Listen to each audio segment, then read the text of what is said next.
Mayong aga. Magluluto tayo ng itlog with ampalaya. Ayan. So, mayroon akong ampalaya dito. Ayan. Ahos, bombay, kamatis.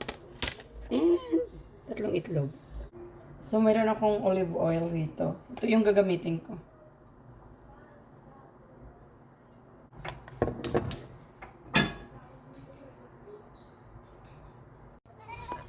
Itong ampalaya ko kahapon ko pa to siya slice kasi nga parang pasira na siya. Kaya ganyan yung niya, itsura niya kasi inano ko na yan siya yung kinumot. Anong kinumot sa Tagalog man? Okay, so nilagyan ko na ng asin at saka pinigaan. Pinigaan ko siya ng niya, katas niya. Ayun. Mas okay pa 'yon. Ay, lamasin pala sa Tagalog, ha? Ilonggo ako, ya. Bahala ka muna na Kamu na bahala, di na mag-adjust. Hindi na ako kay Ilonggo, kuya mo. Wala sa amin yung lamutakin. Lamutakin, pangit siya pakinggan.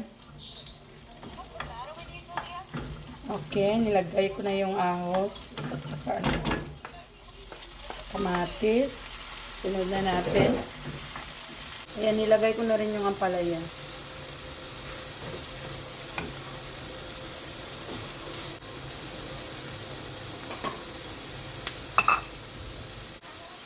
Angayin na natin yung itlog.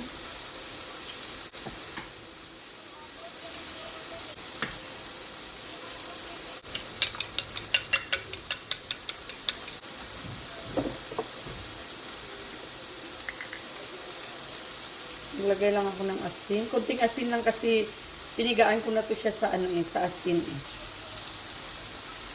Then lagyan ko din yung itlog ng asin. Lalagay din ako ng magic sarap.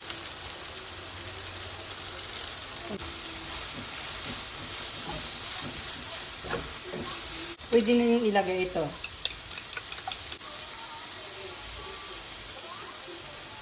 Malapit nang maluto. Kakain na tayo soon.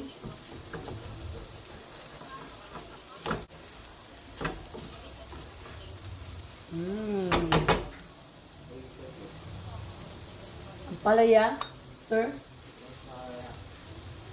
is mapait.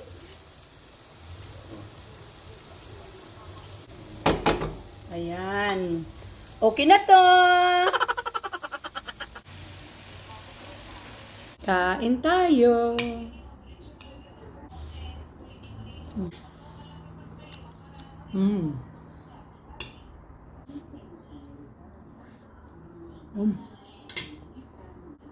Meron akong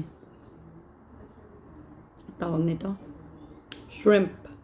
Ginataang shrimp na may kalabasa and sitaw. Kagabi. So yan yung ulam ko ngayon.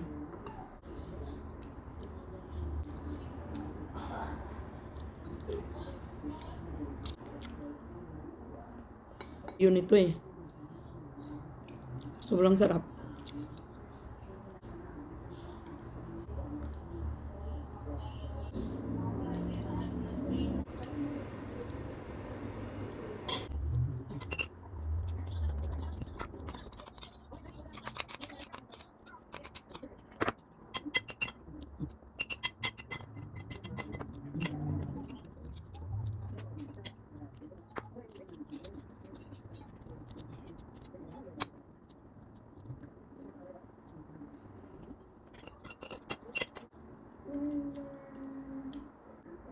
Kanamit gid